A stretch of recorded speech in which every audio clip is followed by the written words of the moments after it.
Hello friends, आज के first class हम लोग चर्चा करने वाले हैं क्लास 12th के, जिसमें से फर्स्ट चैप्टर है जिसका नाम क्या है, इलेक्ट्रिक चार्ज एंड फील्ड।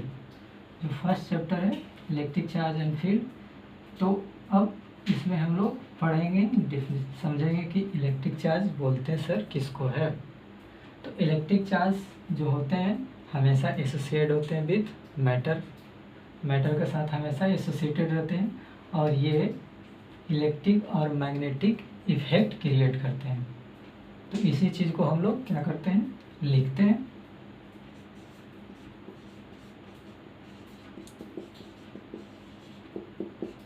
क्या चीज़, electric charge is the property, electric charge is the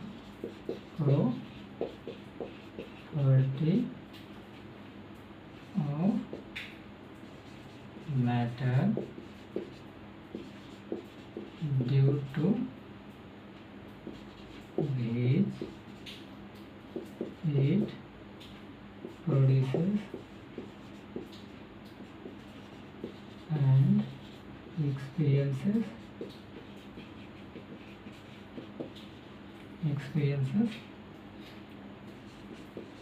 electric and magnetic effect है ना। यहाँ पे क्या बोला गया, इलेक्ट्रिक एंड मैग्नेटिक इफेक्ट क्या करते हैं, प्रोड्यूस एंड एक्सपीरियंस करते हैं। मतलब जो इलेक्ट्रिक चार्ज जो होते हैं वो इलेक्ट्रिक फील्ड, इलेक्ट्रिक इफेक्ट और मैग्नेटिक इफेक्ट प्रोड्यूस करते हैं। इसी को क्या हम लोग बोलते हैं, इलेक्ट्रिक चार्ज बोलते हैं। तो इस चैप्टर में हम लोग तो बेसिकली किस पर ज़्यादातर चर्चा करने वाले हैं, इलेक्ट्रिक इफेक्ट के बारे में, और मैग्नेटिक इफेक्ट कोई और नेक्स्ट चैप्टर में हम लोग स्टडी करेंगे। तो इलेक्ट्रिक चार्ज का डेफिनेशन इस तरह से भी बोल सकते हैं, नहीं तो फिर और दूसरे तरीके से भी क्या कर सकते हैं, डिफाइन कर सकते हैं। कैसे, तो ये इस तरह से है क्या कि it is the intrinsic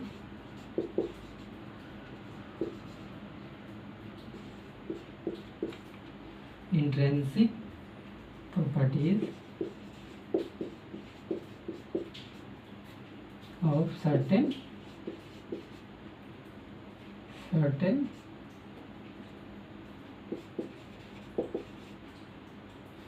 particles like mass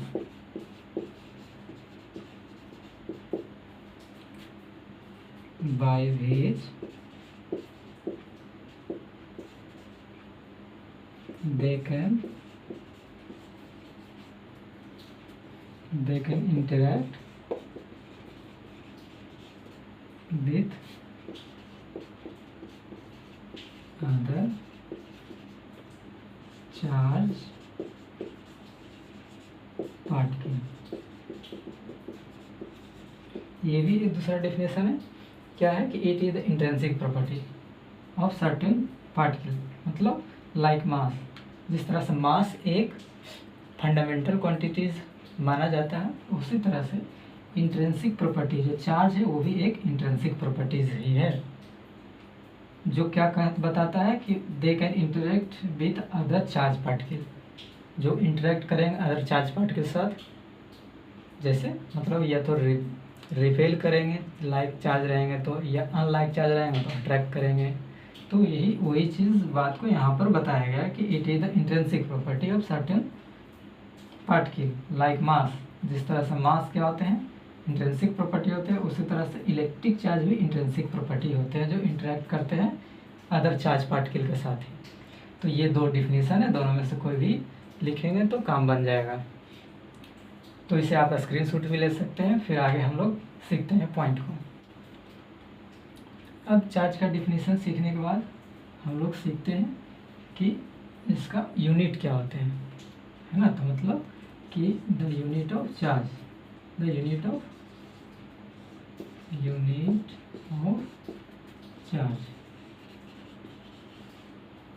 तो यूनिट ऑफ चार्ज में इसका तो हम लोग जानते हैं पहला कि सबसे पहले एसआई यूनिट क्या होता है। एसआई यूनिट हम लोग जानते हैं क्या कि जो चार्ज का जो एसआई यूनिट होते हैं वो कूलम होते हैं, जिसको शॉर्ट में सी से डिनोट करते हैं। जैसे न्यूटन के लिए क्या हम लोग यूज करते हैं, यूनिट सिंबल में एन यूज करते हैं, तो उसी तरह चार्ज का यूनिट को लिए कौन सा वर्ड यूज करते हैं, सी यूज करते हैं। और इसका सीजीएस यूनिट क्या होते हैं, सीजीएस यूनिट तो होते हैं स्टेट कूलम।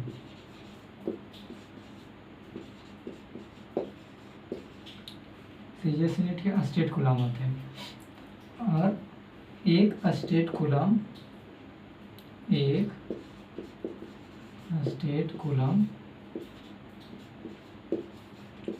इक्वल टू होते हैं 3.36 इंटू 10⁻⁻10 कूलम होते हैं। ये वैल्यू हम लोगों को याद रखना है, क्योंकि क्वेश्चंस में या ऑब्जेक्टिव टाइप में क्वेश्चन में या फिल इन द ब्लैंक में पूछ सकते हैं कि एक स्टेट कूलम इक्वल टू कितने कूलम होते हैं।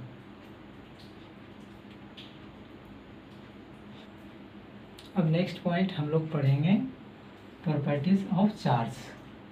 तो चार्ज का प्रॉपर्टीज क्या क्या होते हैं, तो कुछ प्रॉपर्टीज मैंने लिख के रखा है, आइए इन सारे को समझते हैं। तो क्या है, पहला लिखा हुआ लाइक चार्ज।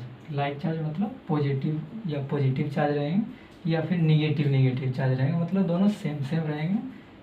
तो क्या करेंगे, रिपेल ईच अदर, दोनों एक दूसरे को रिपेल कर देंगे, दोनों को दूर कर देंगे। अगर दोनों को पास में रखना चाहेंगे तो पास नहीं रह पाएंगे, दोनों आपस में क्या करेंगे, रिपेल करेंगे। एंड अनलाइक चार्ज मतलब एक पॉजिटिव रहेगा या तो एक नेगेटिव रहेंगे, तो क्या होगा, अट्रैक्ट ईच अदर, वो दूसरे आपस में क्या करेंगे, खींच लेंगे एक दूसरे को, एक पॉजिटिव और एक नेगेटिव रहेंगे। तो दूसरा प्रॉपर्टी क्या है, electric charge is conserve, that is total charge of the universe remains constant. मतलब इलेक्ट्रिक चार्ज को अगर हम क्या करेंगे, दूसरे बॉडी पर भेज देंगे तो ऐसा नहीं कि चार्ज कम हो गया, बल्कि चार्ज हमेशा उतना का उतना ही रहेगा। यूनिवर्स में ना तो घटेगा ना ही बढ़ेगा, वो हमेशा एक बॉडी से दूसरे बॉडी पर चला गया, दूसरे बॉडी से कुछ चार्ज इस पे आ गया, तो हमेशा चार्ज कंजर्व ही रहेंगे। अगला पॉइंट है इलेक्ट्रिक चार्ज इज क्वांटाइज। ठीक है, तो एक यहाँ नया वर्ड आया है कि इलेक्ट्रिक चार्ज इज क्वांटाइज, मतलब Q equal to n e. Quantize मतलब कि जैसे कि हम लोग समझते हैं कि क्वांटम फॉर्म में रहेगा, मतलब छोटा छोटा पार्टिकल के फॉर्म में रहेगा। ऐसा नहीं कि उसको और काट कर और आधा कर देंगे तो और छोटा हो जाएगा, तो बल्कि नहीं, जिस तरह से हम लोग समझ सकते हैं कि एक छोटा सा नमक का टुकड़ा होता है, तो उसी तरह यहाँ पर भी चार्ज होते हैं जो बहुत छोटे से होते हैं। ऐसा नहीं कि उसको और काट के छोटा कर सकते हैं, तो बल्कि नहीं कर सकते हैं, तो उसी को क्या बोला गया है, क्वांटाइज, मतलब क्वांटम फॉर्म में रहेंगे। इस तरह से 1 2 3 4 जिसको हम लोग क्या कर सकते हैं, काउंट कर सकते हैं। तो वही आपका क्या होगा, सबसे छोटा पार्टिकल का फॉर्म में रहेगा, वही इसी चीज़ को बोला गया क्वांटाइज, जिसको फॉर्मूला के रूप में किस तरह से लिखा गया, Q equal to n e. तो यहाँ पे एन आपको क्या बताता है, इंटीजर मतलब 1 2 3 4 5 6 7 कोई भी नंबर। अब Q आपको ये E क्या बताता है, तो चार्ज ऑफ इलेक्ट्रॉन बताते हैं। ठीक है, चार्ज, इसको इस तरह से बोल सकते हैं, चार्ज ऑफ इलेक्ट्रॉन, है ना, जो भी पार्टिकल पर चार्ज रहेंगे, charge of electron. Charge of electron कितना होते हैं, तो 1.6 इंटू 10⁻⁻19 कूलम होते हैं। तो जहाँ कहीं भी हम लोग क्वेश्चन पूछेगा तो E का वैल्यू हम लोग हमेशा क्या पुट करेंगे, 1.6 इंटू 10⁻⁻19 कूलम। और N क्या बताएगा आपको, इंटीजर्स में, हमेशा ये इंटीजर्स में रहेंगे, 1 2 3 4 5 6 7 8 से 1000 से लाख तक जो भी आएगा उतना सारे नंबर यहाँ पे इंटीजर के फॉर्म में रहेगा। ये आपका कितना वैल्यू रहेगा, 1.6 इंटू 10⁻19 कूलम। अगला पॉइंट है चार्ज इज इनवेरिएंट, मतलब it does not very with speed of particle. मतलब चार्ज को क्या कर देंगे, स्पीड ऑफ लाइट के बड़ा कर देंगे, तो ऐसा नहीं कि अभी पॉजिटिव चार्ज है तो नेगेटिव चार्ज बदल जाएगा, बल्कि अगर वो पॉजिटिव चार्ज है तो उसको कितना भी स्पीड कर देंगे, बढ़ा देंगे, तो उसका नेचर वही का वही रहेगा, वो बदलेगा नहीं, इसलिए चार्ज इज इनवेरिएंट। अगला पॉइंट है charge can not exist without mass, while mass can exist without mass, without charge, है ना। यहाँ पे लिखा गया क्या कि charge can not exist without mass, जो चार्ज होगा बिना मास का नहीं रह सकता। मतलब जहाँ भी चार्ज है, यहाँ पर एक चार्ज है तो मतलब इसमें भी कुछ मास है। लेकिन आगे बोला गया कि भाई मास कैन एग्जिस्ट विदाउट मास। यहाँ पर थोड़ा सा और सेंटेंस लिखाएंगे जो हम लोग क्या करते हैं, लिखते हैं, ठीक है। तो यहाँ पर क्या लिखाएगा इस सेंटेंस के बाद, है ना, भाई मास कैन एग्जिस्ट, कैन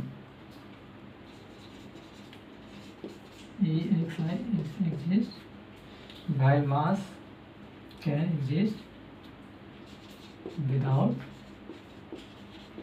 चार्ज, है ना। विदाउट चार्ज, जो मास में बिना चार्ज का रह सकते हैं, बिना चार्ज का कैसे रहेंगे, तो जो भी कोई मास होगा, ऑब्जेक्ट होंगे, तो उसमें जितना नंबर ऑफ पॉजिटिव चार्ज होंगे उतना नंबर नेगेटिव चार्ज होंगे, तो न्यूट्रल रहेंगे, तो क्या कहलाएंगे, बिना चार्ज का कहलाएंगे। तो ये पॉइंट यहाँ 5वां पॉइंट वही लिखा हो, charge can exist, charge can not exist without mass, while mass can exist without charge. तो ये 5 आपका क्या हो गया, बेसिक डेफिनेशन हो गए, जो आपको एग्जाम में बार बार पूछे जाते हैं कि right sum property of charge. तो यही सब पॉइंट हम लोग क्या करेंगे, लिखेंगे। चलिए ठीक है, इसका स्क्रीनशॉट ले लीजिए, फिर आगे बढ़ते हैं हम लोग।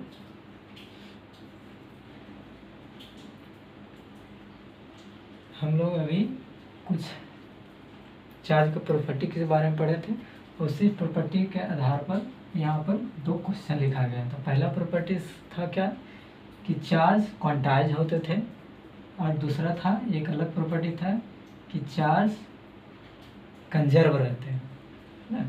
तो चार्ज कंजर्व रहते हैं और चार्ज एक क्वांटाइज रहते हैं, तो इन दोनों ही प्रॉपर्टी पर 2 क्वेश्चन लिखा गया। पहला क्वेश्चन क्या है, पूछा गया है कि what is the total charge of a system containing 5 charge. इसमें पहला क्या है, +1 +2 कूलम -3 कूलम और +4 कूलम और -5।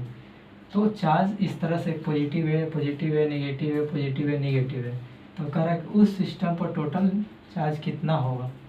तो चार्ज को हम जानते हैं कि ना तो क्रिएट कर सकते हैं, ना ही डिस्ट्रॉय कर सकते हैं, मतलब चार्ज कंजर्व रहेंगे। तो कुछ पॉजिटिव है, कुछ नेगेटिव है, तो उस पर हमको नेट चार्ज कितना मिलेगा।